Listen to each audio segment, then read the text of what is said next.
Bonjour, on nous entend. Super, merci. Eh bien, bienvenue pour ce nouveau webinaire, un webinaire estival, dans lequel on va aborder une thématique qui me paraît essentielle et très stratégique, très actuelle, puisqu'on va parler des IA génératives et nous allons notamment essayer de répondre à la question suivante: comment le GEO redéfinit la réputation des marques? Alors évidemment, on vous détaillera ce que signifie cet acronyme GEO dans les grandes lignes. C'est toutes les optimisations que vous allez pouvoir faire afin d'être visible et cité par les IA génératives. Puisqu'effectivement, aujourd'hui, plaire à Google ne suffit plus. En tant que marque, on se doit aussi de convaincre les outils d'IA générative afin d'apparaître dans les résultats qu'elles vont proposer. Et donc, en plus du SEO, qu'il ne faut évidemment pas délaisser, on va devoir travailler en tant que marque sur son GEO. Pour ce webinaire, je suis accompagné aujourd'hui de Sabrine. Bonjour Sabrine et merci Bonjour d'être Thibaut. présente. Je vais te laisser te présenter. Alors, je suis Sabrine Marsou, Content Manager chez Castplace. Et en plus de créer du contenu là, avec tous les changements liés à l'IA, je fais également de la veille géo. Voilà, à l'heure des mutations qui sont apportées par l'intelligence artificielle. Merci Sabrine en tout cas de ta présence. Je suis ravi de pouvoir co-animer ce webinaire avec toi. Moi aussi. Donc moi je suis Thibaut Druez, je suis le Head of Sales de chez Custplace. Pour ceux qui ne nous connaîtraient pas, Custplace c'est une plateforme de gestion des avis, mais de manière plus générale, de gestion de ce qu'on va appeler l'e-réputation. Nous accompagnons aussi nos clients sur la mesure de l'expérience de leurs clients et aussi sur les sujets de présence management. Nous accompagnons beaucoup de réseaux. Et nous allons parler notamment de ce sujet de cohérence des informations sur le web. Si je devais résumer Custplace en une seule phrase, c'est pas évident, mais on est une plateforme, on va dire, de marketing local tout en un. Voilà, je vous propose de rentrer dans le vif du sujet et de voir ensemble les thématiques que nous allons aborder ce matin. Donc, dans un premier temps, Sabrine, tu vas nous définir les nouveaux usages de la recherche en ligne. On va parler des outils notamment. Je pense que tout le monde connaît aujourd'hui ChatGPT, tout le monde a déjà, j'imagine, utilisé au moins une fois, mais tu nous montreras qu'il y a évidemment d'autres outils et même des outils, j'en dis pas plus, mais des systèmes hybrides, hein, à mi-chemin entre l'IA et les moteurs de recherche traditionnels. Tu pourras nous en dire plus dans un instant sur ce sujet-là. Ensuite, je définirai cette notion de GEO. On va voir que c'est évidemment un levier d'avenir, mais qu'il y a déjà des résultats tangibles. Finalement, on est plus dans le présent avec ces mécaniques dont il faut se saisir assez rapidement pour ne pas laisser la place, évidemment, aux concurrents. Nous verrons aussi comment être sélectionné par l'IA. Après avoir fait un peu de théorie, nous allons essayer de vous donner des recommandations très pratiques d'éléments, de stratégies que vous pourriez mettre en place dès aujourd'hui pour maximiser vos chances d'être repris sur ces moteurs d'IA. Et puis nous nous intéresserons aussi à ce qui se passera demain, dans l'avenir, dans les semaines, les mois qui viennent, même si évidemment on n'a pas de boule de cristal, mais on va essayer de s'interroger sur les différentes évolutions probables. Et on fera notamment du lien avec les sites web. Et on finira par un petit temps de questions-réponses. Si vous avez déjà participé à des webinaires avec nous, vous le savez, on aime bien vous laisser la parole pendant les 5-10 dernières minutes pour nous poser vos éventuelles questions. Alors Sabrine, est-ce que tu peux nous en dire plus justement sur ces nouveaux usages qui ont vu le jour il y a maintenant 2-3 ans avec notamment ChatGPT, mais qui est loin d'être le seul dans cette compétition ou cette course au changement de la recherche en ligne. Exactement. Alors, commençons d'abord par une sorte de photographie globale. Donc, jusqu'à récemment, la recherche en ligne passait généralement par les moteurs traditionnels. On les connaît tous, Google, Bing, Yahoo, etc. Il y en a vraiment plusieurs. Mais en seulement 3 ans, donc, il y a un basculement qui s'est amorcé. Les moteurs IA comme ChatGPT, vous le connaissez tous, il y a Perplexity, Mistral ou encore Grok. Ces IA-là deviennent de véritables réflexes de recherche pour une part croissante de la population partout dans le monde. Et ce qui est intéressant là, c'est la manière dont certains acteurs croisent en fait les deux logiques. Par exemple, Microsoft a intégré Copilot directement dans Bing. Il y a Google qui intègre Gemini via ses AI Overviews. Et récemment, c'est très récent, Perplexity a lancé Comet. Donc, c'est son nouveau moteur IA. Pour l'instant, il est dispo uniquement aux États-Unis et encore seulement si vous êtes sur la liste d'attente ou prêt à sortir votre carte bleue. Et selon certaines rumeurs, OpenAI travaillerait également sur un moteur de recherche natif. Donc, on vous tiendra au courant. Il y a plus récemment, j'ai vu apparaître, et je pense que d'autres aussi, sur mes applis comme WhatsApp, comme Messenger de Facebook, l'IA pardon, de Facebook, de Meta, qui est Meta AI, qui porte le même nom Oui. que l'enseigne. Et désormais, vous pouvez déclencher une conversation via ce bouton qui est présent dans ces apps qu'on utilise quotidiennement. Donc aujourd'hui, on arrive finalement à avoir une intégration native, j'ai envie de dire, de ces IA dans nos applications du quotidien pour nous permettre de ne plus sortir des écosystèmes. Parce que pour aller sur ChatGPT, il faut se connecter à ChatGPT. Et ça, les géants du web, concurrents comme Facebook et autres, l'ont bien compris, ou encore X qui a intégré Grok dans son appli, où finalement tout est présent au même endroit et j'ai plus besoin d'en sortir pour aller faire de la recherche. C'est ça. Je ne sais pas si tu as fait aussi cette expérience-là, Sabrine, de ton côté. Oui, c'est ça.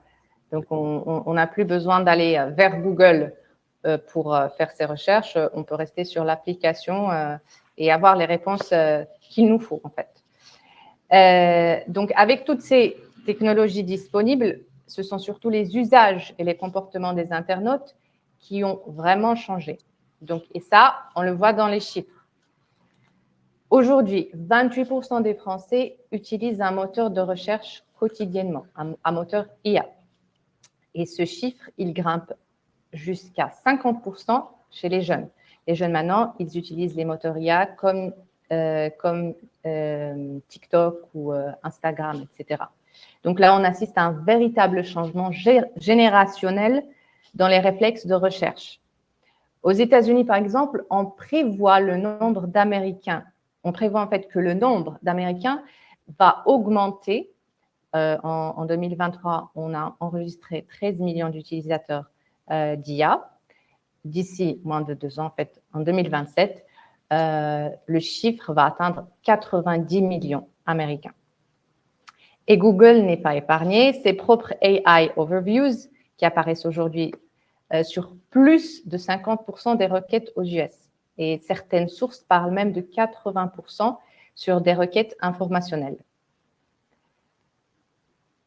Et donc, alors justement, la question que j'allais te poser, c'est en fait, on comprend à travers ce que tu dis et on le verra après, que Google finalement a une nouvelle concurrence imposée qu'on n'avait pas forcément vu venir d'ailleurs et qui est exponentielle depuis l'émergence de ChatGPT.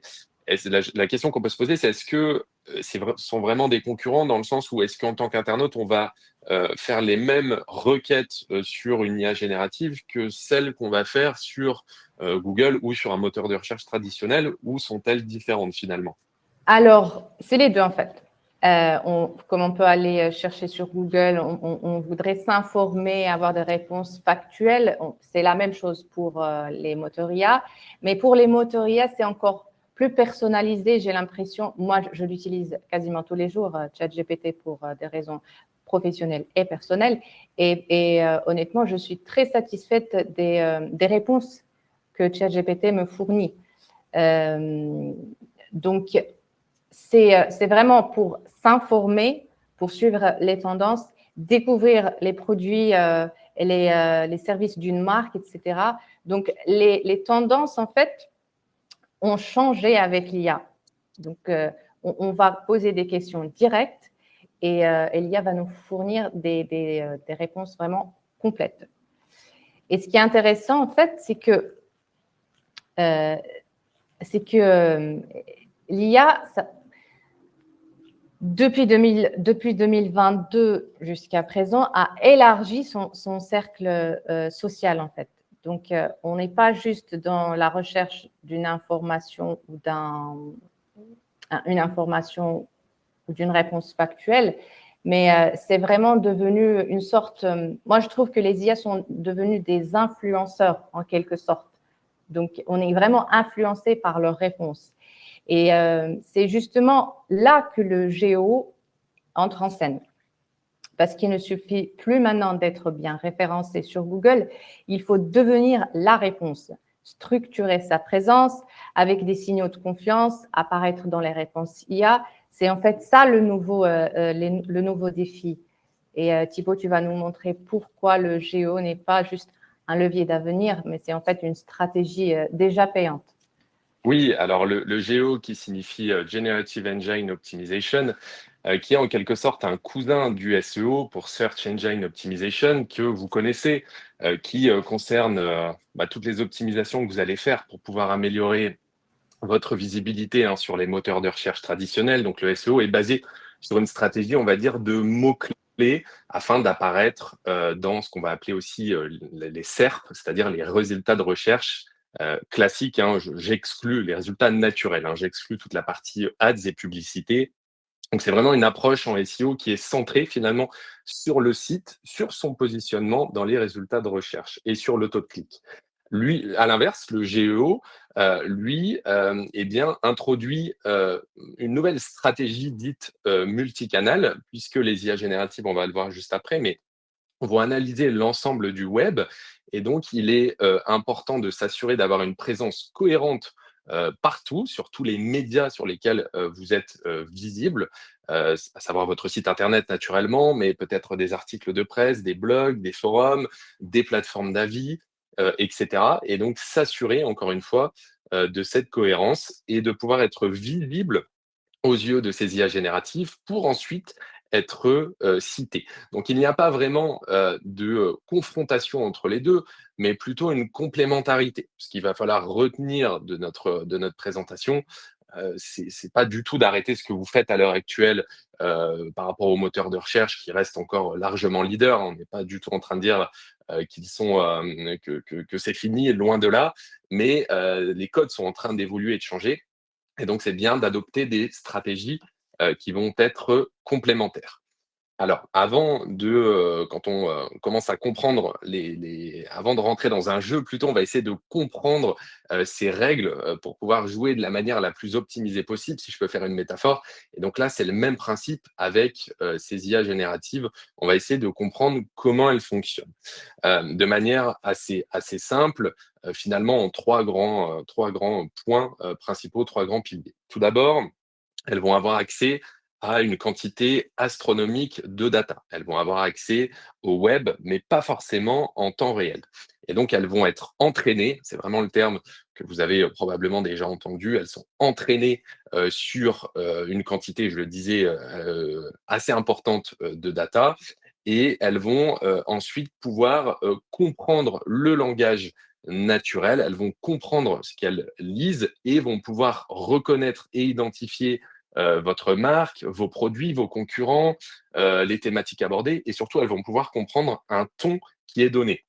C'est ça qui est très important, c'est pour ça qu'on parle d'intelligence artificielle, cette capacité à comprendre, à avoir un raisonnement finalement, et c'est là où vos avis entrent en jeu. Si vous avez un flux d'avis qui est positif, l'IA peut en déduire, ou des commentaires positifs à votre égard, quand je dis votre égard, c'est bien évidemment votre marque, eh bien l'IA va comprendre que vous êtes une marque qui est bien perçue, qui a une certaine valeur ajoutée. À l'inverse, si il y a des problèmes récurrents, elle va également le comprendre. Et enfin, en troisième point, elle va être en capacité donc d'évaluer votre fiabilité et votre crédibilité afin d'établir de la confiance auprès des internautes qui feraient éventuellement une requête de recommandation. Elles utilisent un concept qui a été initié par Google et les moteurs de recherche, qui est l'acronyme EEAT pour expérience, expertise, autorité et fiabilité. Et en fonction de ces systèmes, l'algorithme pourra vous citer ou pas, si encore une fois, vous êtes jugé comme étant une marque légitime. Ce qu'il faut bien comprendre, et selon moi, la différence majeur entre le SEO et le GEO, c'est qu'avec le SEO, vous avez le droit, en quelque sorte, d'avoir un référencement qui n'est pas très bon, mais vous aurez quand même un référencement. C'est évidemment pas l'objectif, mais vous pouvez, sur Google, être en deuxième, troisième, quatrième page. C'est pas l'idéal, mais vous existez quand même. Avec le GEO, si vous n'êtes pas cité par l'intelligence artificielle, eh bien, vous n'existez pas. Vous êtes vraiment, vous passez en dessous des radars. Et c'est selon moi la différence principale entre ces deux mécaniques. Alors maintenant qu'on a dit ça, comment fonctionnent très concrètement les affichages? Alors, vous avez probablement déjà fait des requêtes sur ChatGPT. Si ce n'est pas le cas, voici la manière dont c'est présenté. Vous allez poser une question donc de recommandation à propos d'une marque. Là, par exemple, Domaliance, qui est une agence dans le domaine du service à la personne, avec une localité derrière. Donc là, en l'occurrence, à Périgueux. Eh bien, vous voyez, la réponse de l'IA va être d'aller regarder l'information donc sur les plateformes qu'elle juge comme légitimes. Là, en l'occurrence, les pages jaunes que vous connaissez, qui est une plateforme assez répandue et très fiable concernant l'irréputation des agences, des établissements, on va dire, à un niveau local. On retrouve également Cusplace qui va être cité en tant que plateforme d'avis. Je l'évoquais, c'est notre métier, bien sûr. Et enfin, le site de la marque. Donc là, ce que montre cette réponse, c'est que l'IA s'est basée à recouper finalement plusieurs sources différentes. C'est assuré a priori qu'il y avait une cohérence au niveau des informations pour ensuite me faire cette recommandation en mettant en avant les différents points forts qui ont été compilés au travers des différents feedbacks laissés par les clients.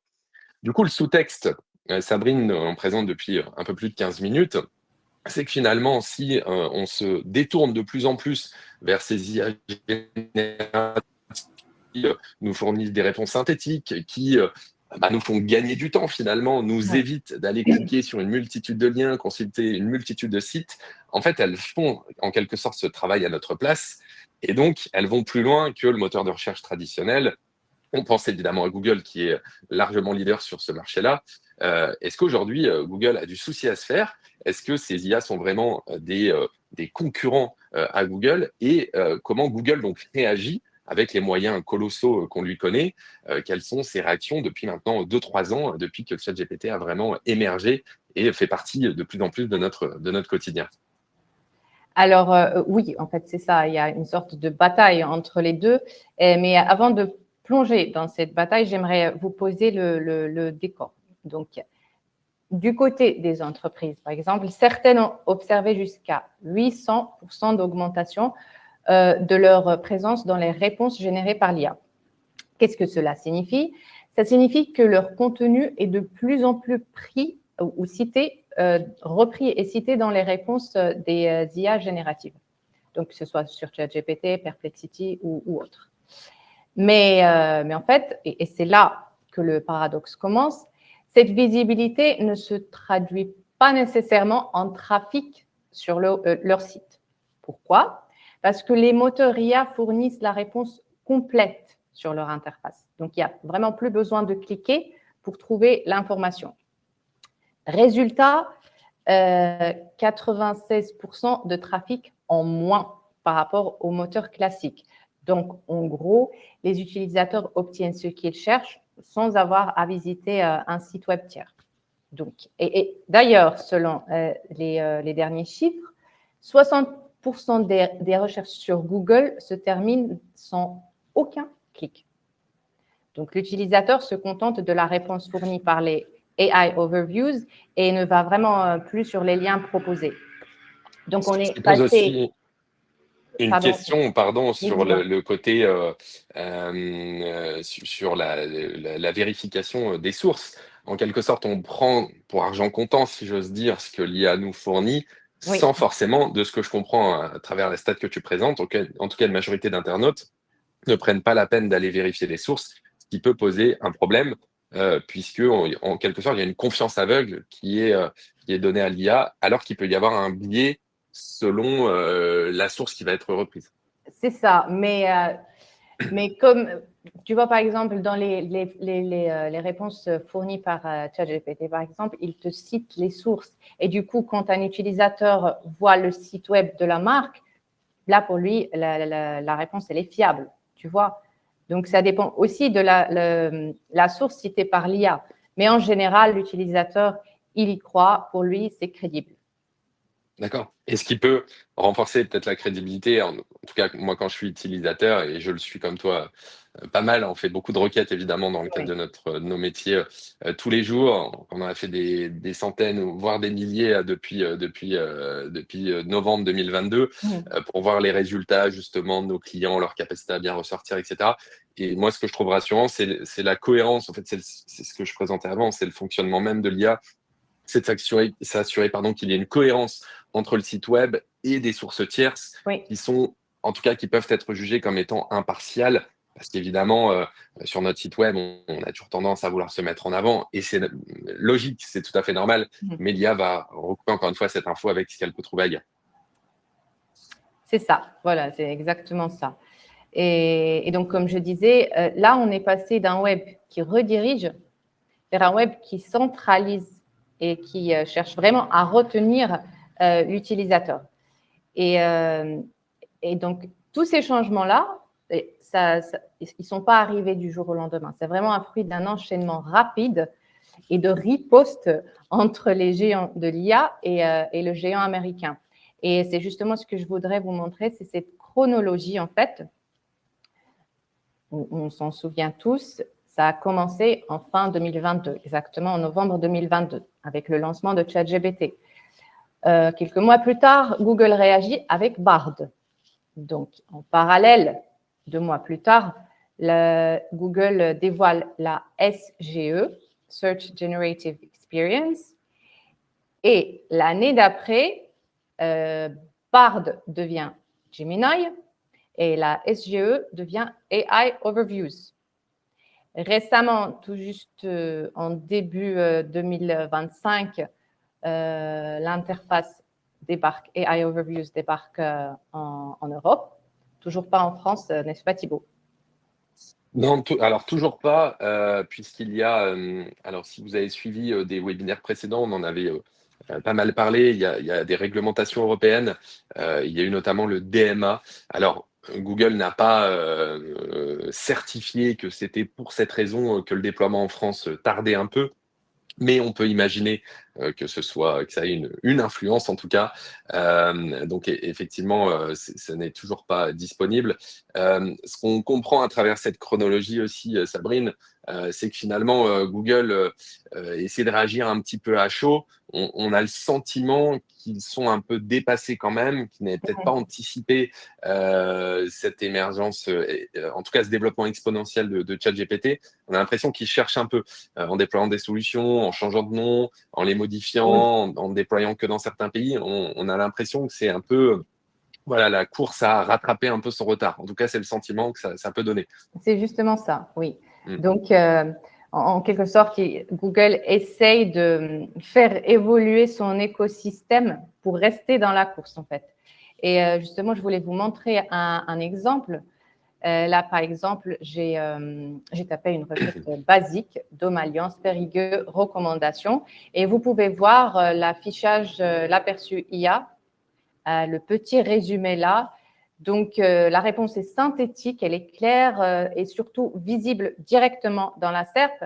Donc, on n'a pas forcément besoin de cliquer sur les liens qui sont affichés sur la SERP.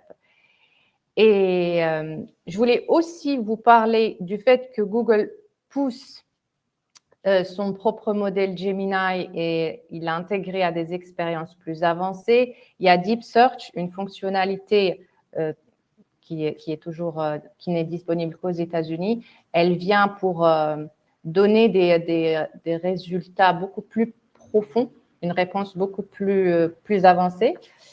Et il y a également AI Mode ou encore Ask Maps. Je ne sais pas si vous êtes au courant, mais Ask Maps, c'est une fonctionnalité qui est basée sur l'IA et qui vient remplacer celle de des questions-réponses qui sont sur votre fiche Google Maps.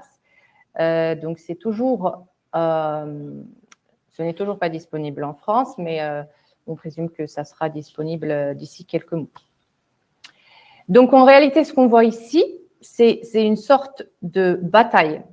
C'est qui sera la réponse la plus directe en fait? Est-ce que c'est Google ou est-ce que c'est les IA? Et donc, la question qu'on peut se poser, est-ce que Google et IA sont des alliés ou des ennemis? Donc, il y a deux manières en fait de voir les choses. D'un côté, la concurrence, elle est évidente. Donc, chaque moteur veut être le premier à donner la bonne réponse. Les IA génératives ont en quelque sorte, évidemment, déjà pris une avance sur ce terrain et proposent des réponses complètes et instantanées. Google, lui, a intégré l'IA dans ses propres outils pour ne pas perdre cette position centrale.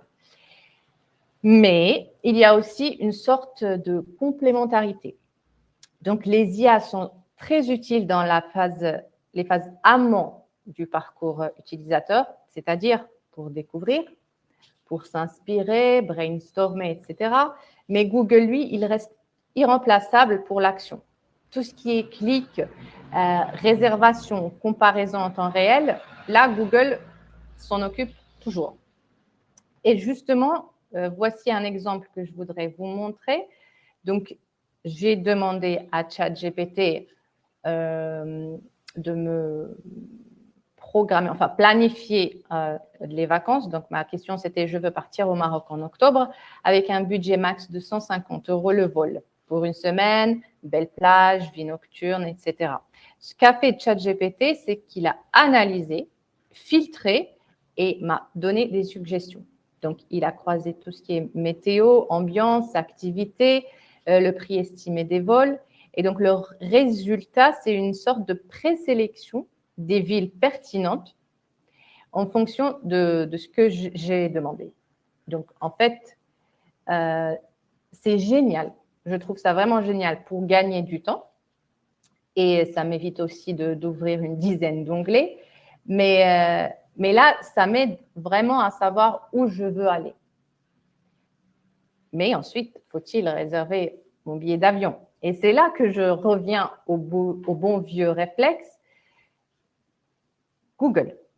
Donc, c'est là que Google reprend la main. C'est là où je vais comparer les vols, passer à l'achat, filtrer les dates. J'ai les prix devant moi en temps réel. Donc, c'est en quelque sorte grâce à Google Flight que l'action devient fluide. Comme quoi, même avec cette révolution IA, il y a des piliers qui tiennent encore bon.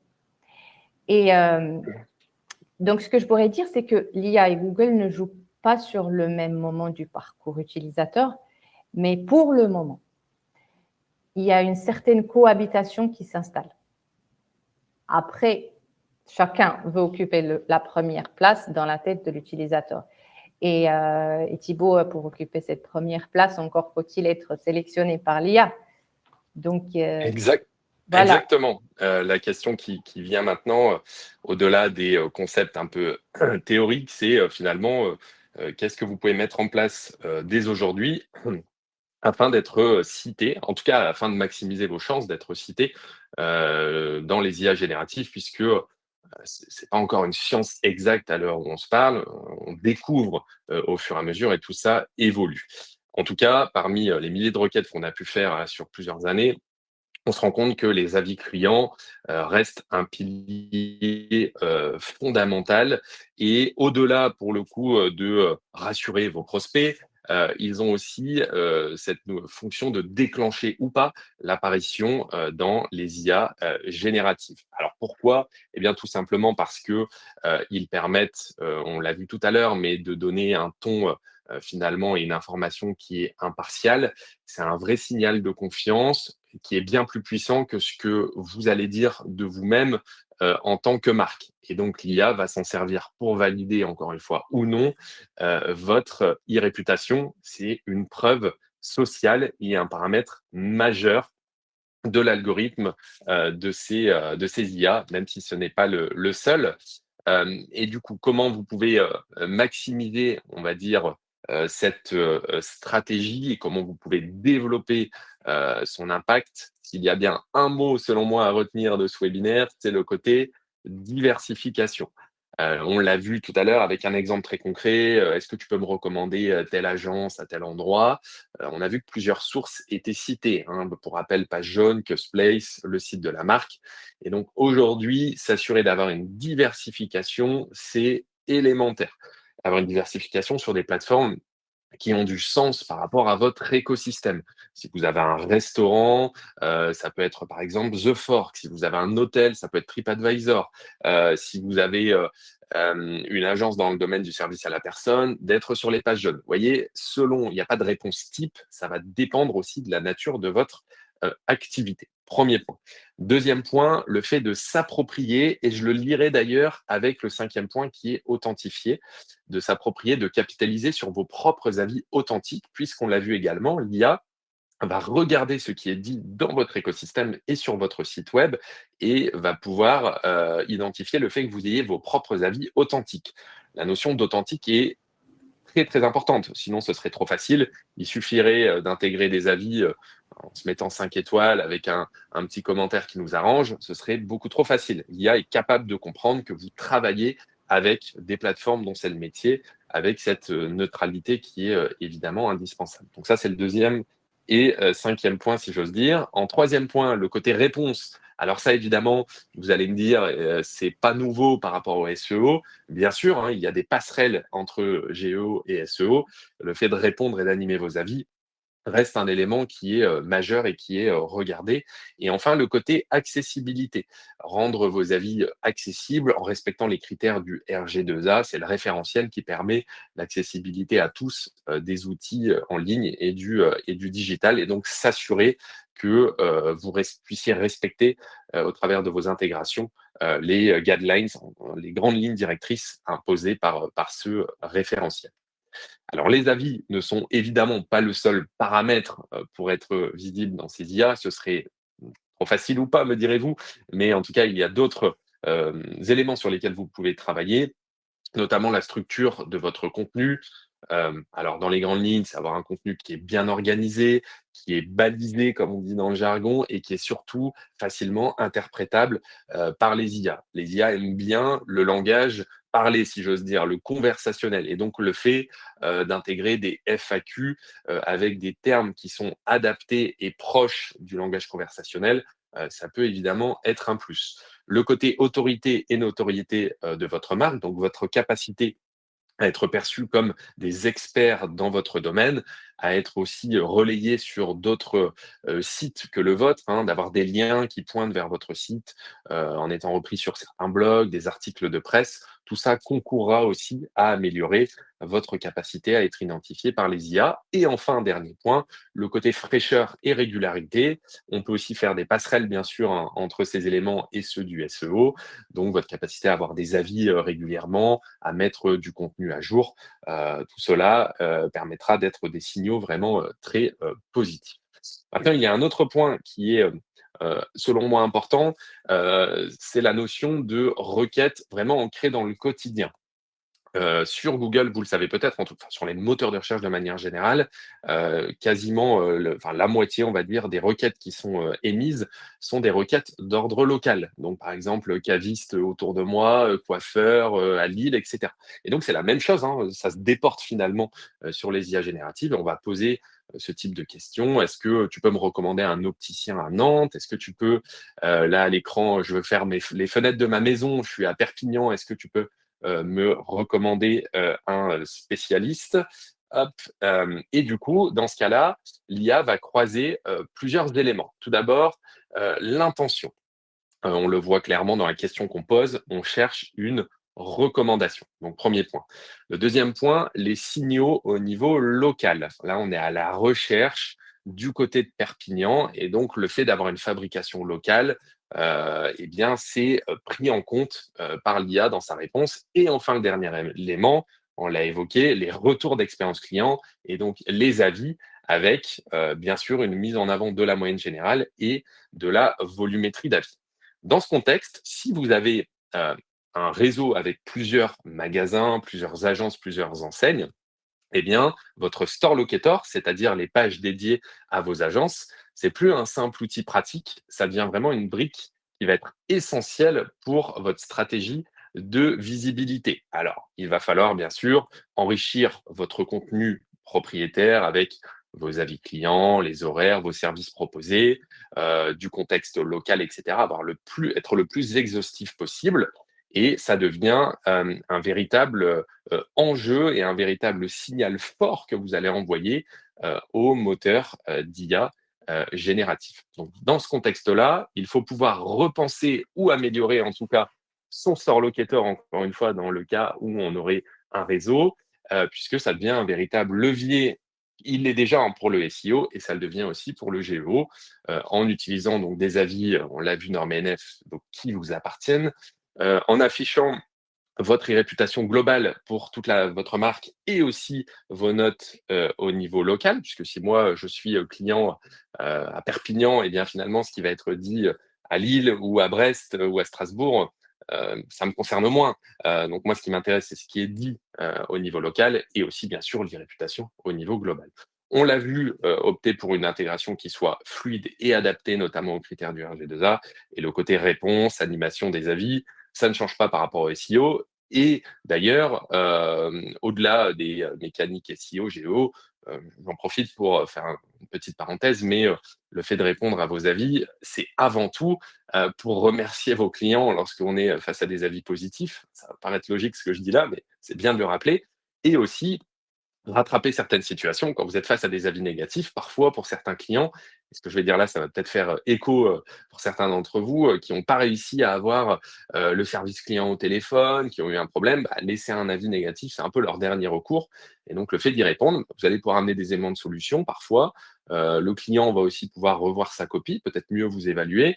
Et dans certains cas, rattraper un client qui serait sur le point d'être perdu. Donc au-delà de toutes les mécaniques auxquelles on pense pour améliorer son référencement, sa visibilité, le point principal pour lequel il faut répondre à ces avis clients, c'est quand même de créer de la relation, bien sûr, avec eux. Donc, Donc, en du synthèse, coup, oui, Thibaut, excuse-moi, j'ai une je t'en question. prie. Du coup, pour les marques qui n'affichent pas leurs avis propriétaires sur leur store locator, mais qui affichent plutôt les avis Google, est-ce qu'elles ne seront pas citées par les IA dans les réponses? Oui, alors il y a un vrai sujet là-dessus. Je le disais tout à l'heure, les IA sont pas forcément connectées au web en temps réel et elles n'ont donc ça c'est un des premiers points.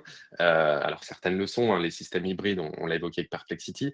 Et il y a surtout un point à avoir en tête, c'est que Google va bloquer l'accès à ces informations aux IA, puisqu'on l'a vu, elles deviennent de vrais concurrents et des concurrents sérieux. Et donc Google fait tout pour bloquer ces informations. Et les fiches Google, par définition, Google en est propriétaire et va bloquer l'accès à ces fiches. Et donc, généralement, les IA n'ont pas accès à ces avis. Donc, c'est un premier biais de miser toute sa stratégie sur Google. C'est qu'en quelque sorte, elle est rendue invisible si on n'a pas d'avis ailleurs. Premier point. Deuxième point, le fait de collecter que des avis sur Google, eh bien, on va snober sans le vouloir une partie de sa clientèle qui n'aurait pas de compte Google ou de compte Gmail et qui ne peut pas s'exprimer. Donc ça montre aussi une certaine limite puisque la représentativité de la satisfaction peut être mise en question. Et enfin, le troisième point, qui est peut-être le point essentiel pour répondre à ta question, c'est le fait que ces avis ne sont pas authentiques. Et ça, l'IA le sait, elle le voit, elle comprend cette information. Google l'indique lui-même en toute transparence sur les fiches. Les avis ne sont pas vérifiés, ne sont pas authentifiés. Il est très difficile pour Google de s'assurer que l'avis qui vient d'être laissé est l'avis d'un vrai client. Ça peut être un détracteur, un concurrent mal intentionné. C'est des choses qui existent, évidemment. Et Google ne peut pas s'assurer que ce soit un vrai client puisqu'on est sur un circuit dit ouvert. Donc j'ai un compte Google, je peux venir m'exprimer. Alors bien sûr, ils essaient de mettre en place des garde-fous, mais c'est très difficile de s'assurer de la véracité et de l'authenticité. Et donc, si vous prenez vos avis de Google pour les mettre sur votre site web, on peut entendre la tentation, mais par rapport à tous ces freins, eh bien, on ne le recommande pas, puisque l'IA pourra faire la distinction par rapport à un concurrent qui aurait ses propres avis authentifiés. Donc, en synthèse, ce qu'il faut retenir, c'est qu'aujourd'hui, pour exister dans l'univers et la galaxie, on peut parler de galaxie maintenant, il y en a tellement d'outils des IA génératives, qu'il va falloir travailler son irréputation algorithmique. J'y reviendrai après en détail. Et ça va passer par 6 leviers principaux. Tout d'abord, pouvoir cartographier vos actifs numériques. Pour le dire plus simplement, c'est vous assurer de tout ce qui est dit à votre sujet, au sujet de votre marque en ligne, sur votre site, bien sûr, ça vous le maîtrisez, sur des sites d'avis, sur de la presse, on l'a évoqué, sur des blogs, des forums, parce qu'en fait, l'IA va avoir accès à toutes ces informations et donc vous assurer qu'il y ait une cohérence et pouvoir homogénéiser au besoin. Deuxième élément, le fait de pouvoir structurer une stratégie d'avis client solide. On l'a évoqué au travers de témoignages qui soient authentiques, qui soient localisés avec la notion de national et de local lorsqu'on a un réseau ou un établissement. Et c'est ça qui va parler finalement à l'algorithme avant ce que vous allez dire à propos de votre propre marque. Troisième point, renforcer votre autorité. On l'a évoqué notamment au travers de vos contenus. Passer pour un expert en étayant vos propos avec des preuves, des chiffres, des sources.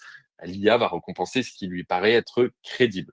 De surveiller donc votre sélection algorithmique, c'est-à-dire aller faire des tests tout simplement sur ChatGPT, comme on a pu vous le montrer avec Sabrine. Est-ce que tu peux me recommander tel établissement? Que penses-tu de ma marque, etc. Et vous pouvez voir quelles vont être les réponses et voir aussi si vous ressortez sur des requêtes type générique. Je prenais l'exemple tout à l'heure d'une boulangerie, je crois, dans le 11e. Est-ce que tu peux me recommander une bonne boulangerie dans le 11e arrondissement? Est-ce que tu peux me recommander le meilleur pain au chocolat dans le 11e arrondissement, etc.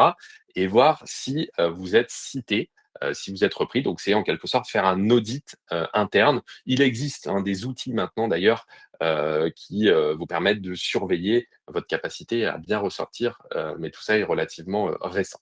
Ça va être de former aussi vos équipes à cette nouvelle logique. Sabrine, on l'évoquait, toi comme moi, et je pense que les personnes qui sont là ce matin sont sensibles à ce sujet et donc doivent le faire aussi dans leur quotidien professionnel comme personnel. C'est devenu omniprésent. Voilà, je sais qu'il y a un débat autour de ça auprès du grand public, auprès des Français. Est-ce que c'est bien, est-ce que c'est pas bien? Quoi qu'il en soit, c'est comme ça. Voilà, les IA sont en train de devenir omniprésentes dans nos vies et donc c'est bien de pouvoir former les équipes, pas seulement les équipes tech et marketing, mais vraiment d'embarquer tout le monde. Ça doit être un réflexe qui devient finalement collectif. Il y a un point qu'on a évoqué pour terminer et qui me paraît important aussi, celui des réseaux sociaux. De plus en plus, tu le disais, les plus jeunes d'entre nous, les 18-25, qui passent beaucoup de temps sur les réseaux et qui n'ont pas le réflexe Google. Donc, qui utilisent aussi ces réseaux comme TikTok, Instagram et d'autres pour faire leurs recherches en ligne. Aujourd'hui, même un commentaire sur TikTok ou sur Reddit négatif peut avoir un impact, pour le coup, auprès de votre réputation algorithmique que je vous définirai dans un instant. Et par rapport à ça, Sabrine, je crois qu'il y a une news que tu voulais nous partager Oui, justement sur la justement. reprise dans Google Yes, des publications. en juillet, mi-juillet, en fait, Google affiche désormais toutes les publications Instagram dans ses résultats de recherche. Donc, Oui, c'est moi, je le indexé, vois chose comme une qui. sorte de riposte, en fait, à tout ce qui se passe avec l'IA. Oui, c'est indexé, parce que je crois que c'est Instagram qui avant bloquait l'indexation et désormais c'est possible, donc Google peut reprendre. Voilà. Donc ils sont en train de s'ouvrir, ils sentent encore une fois peut-être cette notion de concurrence et d'essayer de réagir un peu parfois à chaud.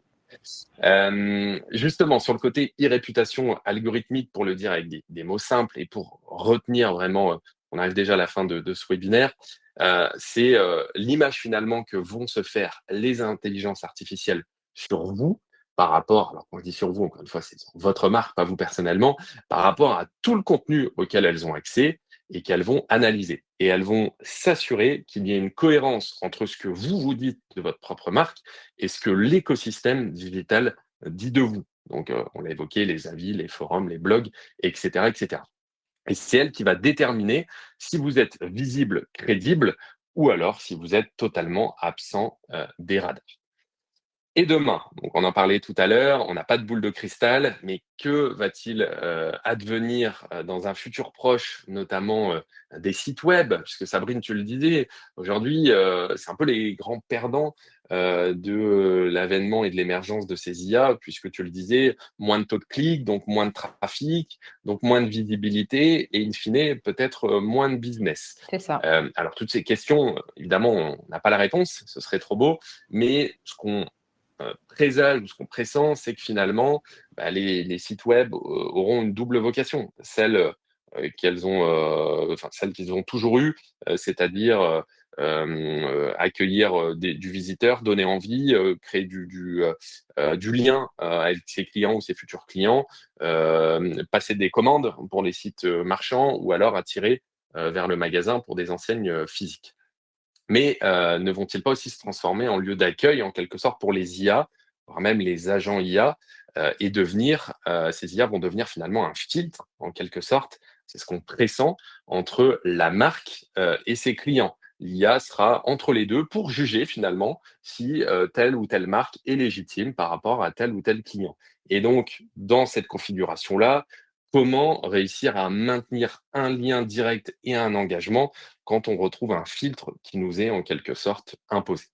Évidemment, on n'a pas, encore une fois, la réponse à ces questions, mais on reste en veille sur ces sujets et on n'hésitera pas à vous partager les informations. On arrive déjà à la fin de ce webinaire. On a dépassé un tout petit peu sur notre timing, mais il y avait beaucoup de choses à dire. Si vous souhaitez approfondir ce qu'on a pu évoquer pendant 45 minutes, n'hésitez pas à scanner l'écran si vous avez votre smartphone à côté de vous, ou alors à tout simplement taper keus.fr/geo dans votre barre de recherche. Et vous pourrez télécharger notre e-book qui reprend en détail ce qu'on vient d'évoquer avec Sabrine. N'hésitez pas à nous poser vos questions. Voilà, s'il y en a dans le chat, on peut, même si on a débordé un petit peu, bien sûr prendre quelques minutes pour y répondre. Et je crois que Nicolas a répondu au fur et à mesure aux questions. On te remercie, Nicolas, pour ton aide. Je ne sais pas si il y a d'autres questions. Clara avait anticipé le support. Voilà, en tout cas, merci de votre participation. Merci Sabrine d'avoir co-animé avec moi.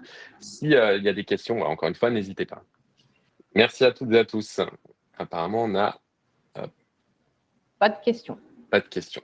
OK. On va considérer que c'était clair, du coup.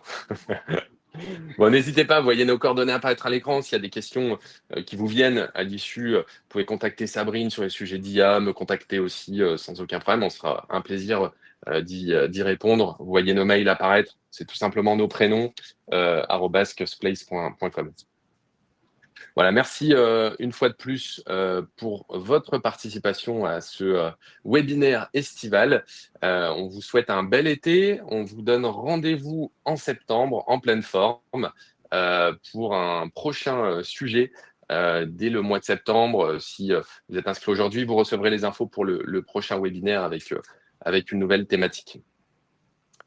Merci à toutes et à tous et encore un bel été. À bientôt. À très bientôt.